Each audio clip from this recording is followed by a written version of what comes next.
Bonsoir, dames et messieurs, bienvenue dans cette grande édition du journal. Par un vote, l'Assemblée nationale vient d'autoriser l'instruction du procureur général près la Cour de cassation contre le ministre de la Justice, Constant Moutamba, suite aux soupçons de détournement de 39 millions de dollars américains prévus pour la construction d'une prison à Kisangani. Le député national Nicolas Kazadi est visé par une demande d'autorisation d'instruction introduite par le procureur général après la Cour de cassation auprès de l'Assemblée nationale. C'est jeudi 29 mai 2025. Motif évoqué: la propagation de faux bruits et divulgation des secrets d'État. Suivez à ce sujet les rapporteurs de l'Assemblée nationale, le professeur Jacques Joly. La Cour de cassation, au fin d'obtenir l'autorisation d'instruction contre les sueurs Nicolas Kazadi Nzouji,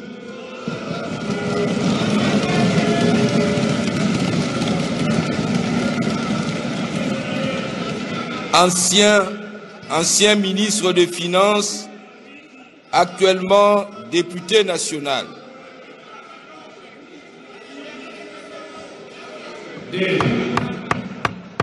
Honorable député, on va suspendre la lecture alors. Honorable rapporteur, tant qu'il continue à faire du bruit, vous ne parlez pas. Je vais demander au rapporteur de gagner sa place, on passe au point suivant. Ou vous faites silence dans la salle et il continue la lecture des réquisitoires. Nous sommes d'accord? Mais pourquoi vous dérangez comme ça, monsieur? Honorable rapporteur, vous avez la parole. Merci, honorable président.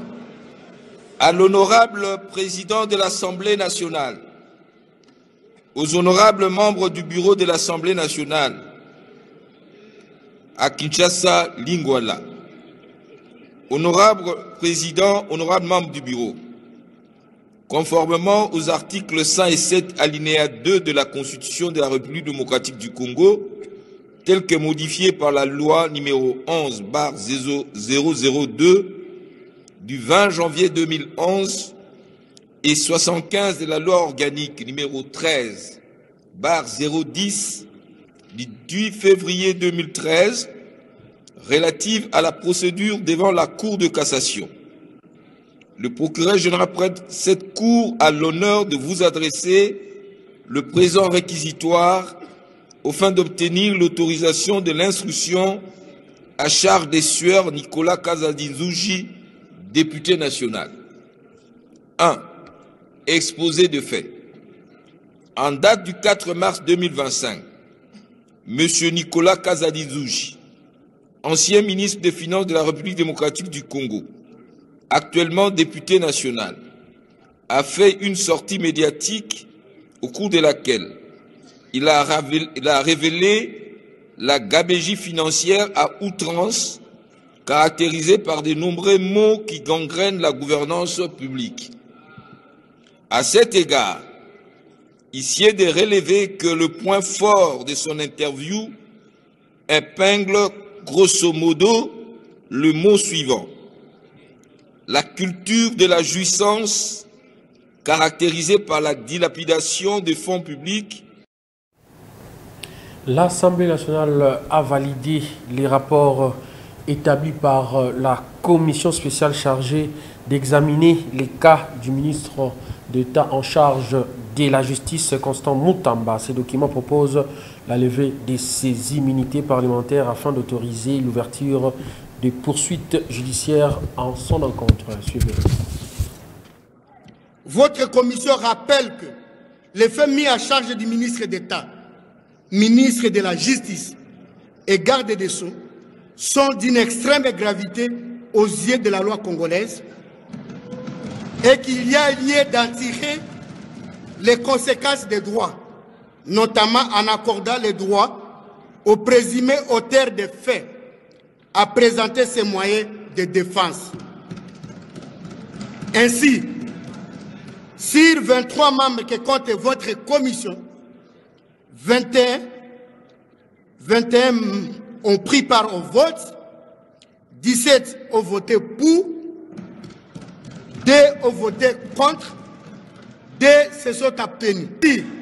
Sur 23 membres que compte votre commission, 21 membres ont pris part au vote, 17 ont voté pour votre indulgence, honorable président. Merci. En conséquence, votre commission recommande à l'auguste plénière d'autoriser l'instruction contre M. Constant Moutamba Tungunga, actuellement ministre d'État, ministre de la Justice et garde des Sceaux. Les propos discourtois du ministre d'État de la Justice, Constant Moutamba, proférés contre la chef du gouvernement, Judith Souminois, continuent à défrayer la chronique. Interrogé à ce sujet, le député national Jonas Tchungu estime que maître Constant Moutamba doit être poursuivi par la justice pour outrage. Suivez. Ici, je ne parle pas seulement en tant que notable du Congo central, mais je parle aussi en tant que député national et une haute personnalité, un homme d'État.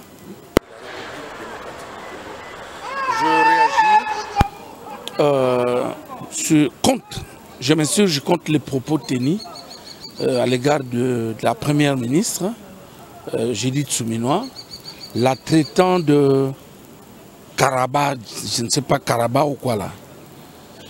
Ce qui me choque, c'est le silence de la presse, c'est le silence de la classe politique congolaise. Quand on doit traiter la première ministre de Karaba par un ministre, je ne sais pas. Le silence que vous, la presse, vous avez manifesté, parce que personne n'en parle. Hein? Et la classe politique, personne n'en parle. Donc si Mme Judith était du Kasaï, sur l'été de l'Équateur, si l'été du Nord Kivu, ou de Katanga ou de Sud Kivu, eh bien, tout le monde allait se soulever pour se victimiser. Quand c'est une notable Congo, bon, je crois que parce qu'elle est au Congo, donc on peut l'insulter par un ministre, et même ses confrères ministres se taisent, mais on a insulté la première ministre. Ça, je me surge pour dire qu'il faut que la justice s'occupe du ministre qui a insulté la première ministre. Et j'appelle tous les Congos à constater le silence de toute la nation et de toute la classe politique. C'est injuste. Je dis que c'est injuste. On ne peut pas insulter la première ministre par un ministre publiquement. Je parle en tant que leader Congo et prince Congo. J'ai dit non, non. Et les ministres concernés doivent présenter les excuses et répondre devant la justice pour des propos discourtois et injurieux. La démocratie est assimilée aux injures et la tolérance permet le dérapage, c'est ça? Quand on est homme d'État, il y a des choses qu'on ne dit pas. Question orale avec débat adressé au DG de la Régie de voies aériennes RVA à l'Assemblée nationale. Retour sur ce qui a été la plénière avec les préoccupations soulevées par le député national Étienne Andrit. Reportage Edith Labéa. La première matière à être traitée était l'examen du projet de loi portant utilisation sûre, sécurisée et pacifique des rayonnements ionissants et des applications nucléaires, porté par le ministre de la Recherche scientifique et innovation technologique, Gilbert Kabanda Kourenga. Ce texte consacre un nouveau cadre légal et réglementaire qui prend en compte d'autres aspects du droit nucléaire international, tels que la sûreté et la sécurité nucléaire, la responsabilité civile et les garanties nucléaires. Le projet de loi dont il était porteur a été jugé recevable par la majorité des députés nationaux et a été envoyé à la commission mixte défense et sécurité, environnement, tourisme et ressources naturelles et développement durable pour examen approfondi. s'inscrivant dans les cadres du contrôle parlementaire prévu chaque mercredi selon l'article 178 du règlement intérieur. La question orale avec débat du député national Claude Missaré adressée au directeur général de la Régie des voies aériennes RVA autour de la redevance GOPAS figurait également parmi les points à l'ordre du jour de cette plénière. Quel est le montant global de la dette plus de 15 ans après? Quelles sont les recettes déjà réalisées à travers la dite redevance? Quel est le montant qui a déjà été remboursé? Quels sont les projets exécutés et en cours d'exécution dans le cadre de cette dette? Telles sont les préoccupations soulevées par le député national Claude Missaré, l'auteur de cette question. Devant la représentation nationale, le directeur général de la RVA Ngoma Mbaki a expliqué que la Régie des voies aériennes reste pleinement engagée à contribuer au développement économique et social par les actions concrètes et responsables. Intervenant à la suite des réponses du DG de la RVA, le président de la Chambre basse du Parlement, Vital Kamerhe, a invité ces derniers à ne pas endosser la gabegie financière de ses prédécesseurs. Ça n'est ensuite suivi la traditionnelle séance des questions des élus du peuple en rapport avec la question orale avec débat sur la redevance GOPAS. Le député national Étienne Alendo Andrito soulève quelques préoccupations à ce sujet. Depuis 1960 jusqu'à nos jours, nous les Congolais, nous les politiciens, nous ne sommes pas en mesure de gérer nos moyens, nos entreprises en faveur de la population. Au jour d'aujourd'hui, si vous voyagez, vous serez surpris de tout ce qui se passe dans les aéroports internationaux. Mais dans ces aéroports-là, il n'y a même pas de GOPAS. Il n'y a pas ce fameux GOPAS. Comme nous l'avons dit, nous prenons l'exemple de l'aéroport international de Entebbe en Ouganda. C'est un petit ciel. Mais là, il n'y a pas de GOPAS. Mais chez nous, 15 ans durant, le gouvernement congolais, à travers la régie des voies aériennes, incapable de nous construire nos aéroports sur toute l'ensemble, donc sur toute l'étendue de la République. C'est pourquoi nous présentons vraiment nos inquiétudes pour la mégestion qui a élu domicile dans notre pays. Nous sommes en train de pleurer. Nous sommes en train de pleurer, la population se lamente de tout ce qui se passe. Si peut-être un jour, les gens qui sont décédés pouvaient venir nous... Le président du Conseil supérieur de l'audiovisuel et de la communication, CESAC, Christian Bosembe, a déposé les rapports de cette institution à la démocratie chez le président de l'Assemblée nationale, Vital Kamerhe. Autre détail dans ce reportage.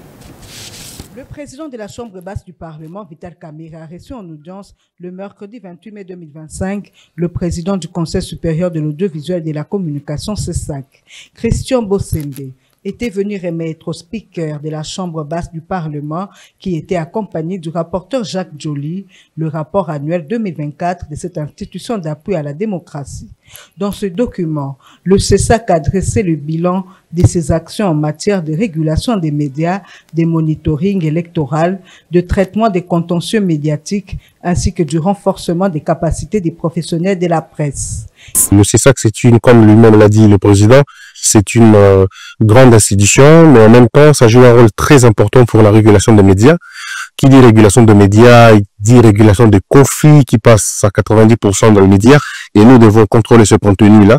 Et étant donné que nous sommes en même temps un organe important, il fallait que l'on vienne déposer le rapport, et on l'a fait. Et le président était content, et nous aussi, nous sommes contents parce que nous sommes acquittés de ce devoir assez important. Les rapports retracent toutes les activités annuelles, ce que nous avons fait, le grand projet, les difficultés, les perspectives, bref, la vie quotidienne de l'institution. Et nos grands défis d'ailleurs, je crois que quand le président lira à cette assemblée, et pardon, ce rapport, et lorsque la représentation nationale lira ce rapport, comprendra bien évidemment les vrais problèmes, surtout les vrais. Christian Bosembe s'est penché sur le caractère républicain de cette démarche qui, a-t-il déclaré, témoigne de l'engagement du CESAC à faire preuve de transparence et de redevabilité vis-à-vis du Parlement, conformément à son mandat légal. En retour, le professeur Vital Kamerhe a réaffirmé l'engagement de la Chambre basse du Parlement à soutenir cette institution dans la promotion de la liberté de la presse et du respect de l'éthique journalistique. Rappelons que le CESAC est une institution d'appui à la démocratie qui a pour mission d'assurer la protection et la promotion de la liberté de la presse. Et quelques députés n'ont pas manqué de réagir au sujet de l'interpellation du directeur général de la RVA et du ministre de l'Intérieur Jacquemin Chabani. Suivez tour à tour les honorables Mouderengue et Venas Mboyo. Ils sont au micro de Edi Gabea et Bob Zamba. Le VPM était rentré aujourd'hui pour venir répondre aux questions des collègues députés parce que mes questions ont déjà été répondues lors de la plénière passée. Est-ce que je suis satisfait, oui ou non? Je le dirais partiellement, mais j'ai senti dans la réponse du VPM la volonté d'aller au-delà de ce que nous constatons aujourd'hui. La volonté d'améliorer les choses, la volonté de mieux faire. C'est pour cela que j'ai dit, partiellement, je suis satisfait. C'est pour cela, en lisant cette volonté en lui, je me suis dit, nous avons tous l'obligation aujourd'hui d'apporter notre pierre à l'édifice pour que la question de la sécurité soit très bien prise en charge. Raison pour laquelle nous avons formulé cette recommandation, mais avant de formuler les recommandations, on a d'abord commencé par faire remarquer au VPM quelles sont les vraies causes aujourd'hui des arrestations arbitraires, des tracasseries policières. Nous lui avons fait remarquer, premièrement, il y a des policiers qui travaillent mais qui ne sont pas pris en charge par l'État. Donc nous sommes à 10. Si nous, tous les 10 nous travaillons et qu'il y a 4 qui sont payés et 6 ne le sont pas, naturellement les 6 là vont se donner les moyens de se faire payer. Ce qui explique aujourd'hui la question des arrestations arbitraires. Et deuxièmement, j'ai fait remarquer au VPM qu'il se pose aujourd'hui la question du contrôle rigoureux de toutes les amendes qui sont perçues au niveau des SIED et sous-SIED. Et cette absence d'un contrôle explique une certaine liberté dans les chefs de ceux qui gèrent les sous-SIED. C'est pour cela ils se permettent de fixer les amendes à n'importe quel montant et ne sachant pas par où, qui sera derrière et pour les contrôler. Et partout au monde, les COPAS existent. Mais les COPAS a le but. Et partout, on les incorpore dans les billets d'avion. Mais je crois que malheureusement, au Congo, on n'a pas intégré tellement que c'était trop cher. Si vous demandez 50 $ pour l'international, vous savez, 50 $, j'ai déjà voyagé en Europe. Pour un vol de 2 heures, j'ai payé 50 $. Vous quittez Charleroi en Belgique, vous allez à Norvège, dans la ville de Rigue, c'est 2 heures de vol, 2000 km, 50 $. Imaginez-vous si on intègre ça dans les billets, c'est ça qui a été le problème. Tant mieux, on a voulu que RVA reçoive cette taxe, cette redevance, pour réhabiliter et construire les aéroports. Mais malheureusement, on a dit, on n'a pas vu les aéroports construits. Rendons-nous au Conseil supérieur de l'audiovisuel et de la communication où l'acteur politique Thierry Monsenepo y était pour dénoncer l'utilisation de plusieurs applications liées à l'intelligence artificielle pour déstabiliser les pays et manipuler l'opinion pour humilier tout un régime. Suivez. Je suis venu ici d'abord en tant que Congolais, en tant que communicateur, mais aussi en tant qu'ambassadeur de la cellule de changement de mentalité mise en place par le chef de l'État, à la suite de l'alerte que j'ai eu à lancer concernant les manipulations que les réseaux sociaux aujourd'hui sont en train de mener autour des vidéos montées par intelligence artificielle qu'on appelle les deepfakes. Le CESAC, qui est bien dirigé par son président, M. Christian Bossédé, ainsi que la plénière, a jugé bon que je puisse venir lors de la plénière d'aujourd'hui pour donner les informations que je détenais, mais aussi leur faire des propositions parce que déjà, ils ont eu à réfléchir et à mettre en place des task forces qui réfléchissent autour de ça. Les Congolais ont suivi des gens parler des vidéos qu'ils détiendraient, compromettantes, contre le chef de l'État et contre certains chefs d'institutions de notre pays. Je voudrais ici dire aux Congolais que toutes ces vidéos sont non seulement inexistantes, mais fausses. Parce que les applications qui hier étaient détenues par les armées de certains pays développés, par des studios d'Hollywood, sont aujourd'hui achetées sur Internet pour déstabiliser les pays. Et ces personnes, ayant échoué à déstabiliser le Congo par la guerre, l'agression que nous avons connue et que nous continuons à connaître, par l'infiltration, nous les avons battus sur ces terrains-là. Nous continuons à les battre sur la diplomatie du chef de l'État et du gouvernement. Les voilà revenir avec une guerre hybride, ce qu'on appelle une guerre 3.0, pour produire et générer des contenus, vidéos, audio, qui pourraient retirer la confiance que le peuple porte sur les chefs de nos institutions. Il est donc de notre devoir de pouvoir alerter. Et nous avons trouvé une oreille attentive sur ce fait. Non seulement du président Bossembe, mais aussi des hauts conseillers, membres de la plénière, qui nous ont demandé de continuer à travailler avec eux pour que main dans la main, nous puissions déstabiliser ce réseau. Puisque, encore une fois, cette guerre, nous devons la remporter. Les jeunes VDP ont besoin de plus de sensibilisation pour adhérer à la formation afin de faire partie de la formation de la réserve armée de la défense. Avis de Jeannette Mapera Eli de Lubero au sortir d'une audience lui accordée par le commissaire divisionnaire Louis Ségon Karawa, vice-gouverneur du Nord Kivu, ce 29 mai 2025 à Béni. Suivez-le au micro de notre correspondant Joël Kamab. Je pense que le Ouazalendo ne résistait pas. Je pense qu'il y a une question de communication. Il y a une question de vulgarisation des décisions prises. Il y a une partie des Ouazalendo qui sont déjà sur le front, à Lubero, en train de se battre. Ils ont commencé à Bunagana, ils sont allés partout en train de se battre derrière les FARDC. Mais il y a eu, on a créé la RADS, la réserve de l'armée. Cette loi n'est pas vulgarisée. Les gens se méfient compte tenu de ce qui s'est passé avant.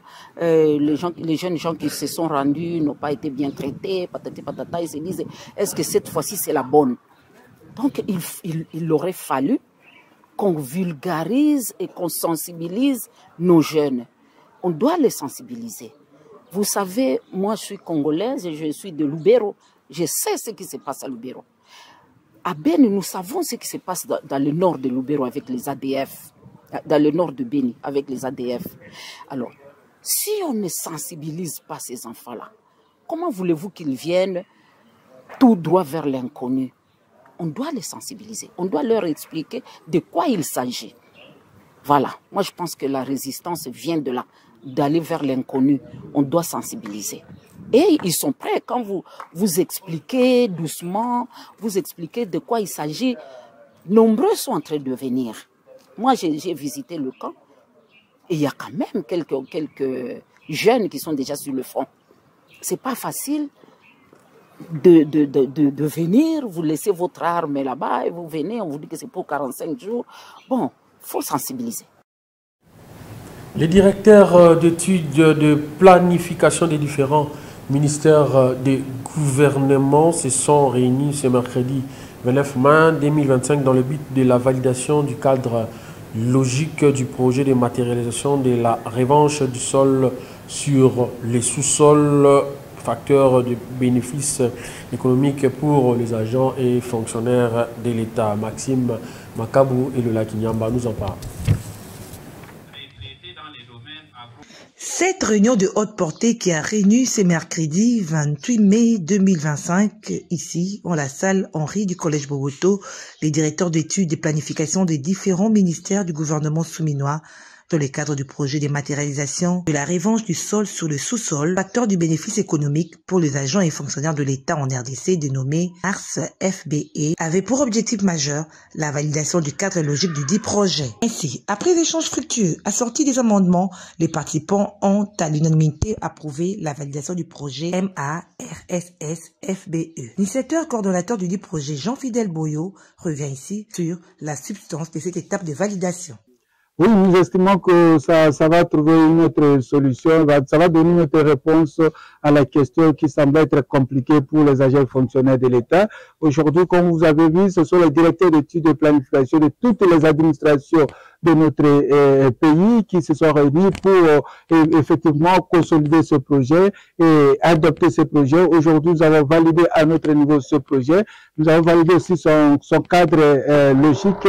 Et bien, maintenant, nous sommes capables de présenter au gouvernement de la République et surtout au président de la République, le chef de l'État, lui-même l'initiateur de la politique de la revanche du sol sur le sous-sol et que nous sommes en train de nous organiser comme une provision à la vision du chef de l'État. Exactement, il y a besoin, vous le savez qu'aujourd'hui la retraite devient une situation chaotique, tout le monde est pressé. D'ailleurs, on nous exige de commencer même aujourd'hui, mais nous disons qu'il faut respecter les procédures, il y a des étapes à suivre. Presque la majorité des fonctionnaires, ceux qui sont déjà informés, ont exprimé leur volonté d'expérimenter cette nouvelle vie, cette nouvelle approche agro-pastorale. Notez que le projet MARSS-FBE, qui se veut une réponse aux problèmes des fonctionnaires de l'État pendant la retraite, est un soulagement pour ces derniers et met beaucoup l'accent sur les activités agro-vétérinaires. Et avant de boucler ce journal, le Congo Bololo est une plante aux multiples vertus très bénéfiques pour la santé humaine plutôt, qui est beaucoup plus utilisée dans plusieurs ménages à Kinshasa, capitale de la République démocratique du Congo. Morinda moridoïde est son nom scientifique. Reportage. Le Congo Bololo est beaucoup plus utilisé pour ses vertus thérapeutiques. Ses feuilles et ses racines servent pour les traitements de paludisme, des maux de tête associés au paludisme, de couverture et des douleurs abdominales. Pour cette mère de famille, elle a l'habitude d'en donner à ses enfants comme une cure après chaque semaine. D'après elle, les feuilles de Congo Bololo bouillies aident les enfants à ne pas tomber malades chaque fois ou encore moins de se plaindre des douleurs abdominales. Si ba fièvre mingi na bana ekozala te ezofongola mpe nzoto soki mwana azomela mingi Congo Bololo okomona ye mingi akolela libumu mpasi te fièvre te malaria pe te eza biloko tokolaki nango epa na biso. Ce médecin spécialiste connaît les Congo Bololo et en a déjà entendu parler, bien qu'il ne les prescrit pas à ses patients. Les praticiens conseillent de consommer pour soigner le paludisme ou combattre le ver intestinaux grâce à ses vertus. Beaucoup plus contre le vers intestinaux. Donc, et puis, d'habitude ici dans la capitale, surtout au Congo, c'est plus l'usage de ces feuillages. Donc, feuilles est beaucoup plus commercialisé et puis ils sont plus utilisé. Parce que la population ont souvent l'habitude de bouillir mati tuana, makasa wana et puis comme la maille wana. Donc, balobi feuillage wana, feuille nango, selon les recherches menées, et ça peut aussi aider dans les infections de la peau. Lorsque vous essayez un peu de broyer, feuille wana, vous pouvez mettre ça au niveau de la plaie. Et ça a aussi un pouvoir pharmacien, entre guillemets, nous scientifiques, nous avons la responsabilité de vérifier ou de valider les usages traditionnels pour en démontrer les effets pharmacologiques, on peut dire les effets des médicaments. Ce qui fait que du moment où la population clame que le Congo Bololo est utilisé en cas du paludisme, il y a eu beaucoup d'études effectuées dans notre faculté par des aînés scientifiques. Il y a le prof Timanga, il y a le prof Tona. Beaucoup de gens ont travaillé sur ça.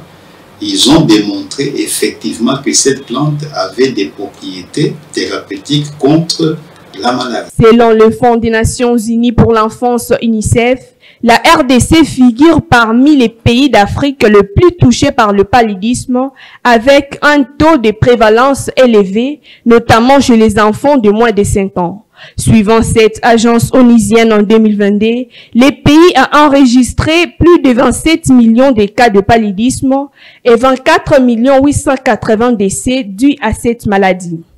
Avec de telles statistiques, le vendeur de Congo Bololo, une plante qui peut contribuer pour soigner la malaria, ont encore de beaux jours devant eux, surtout dans les zones où il n'y a pas beaucoup d'hôpitaux. Fin de cette grande édition du journal réalisé par Moses Lelo. Merci de l'avoir suivi et bonne suite de programme sur nos antennes.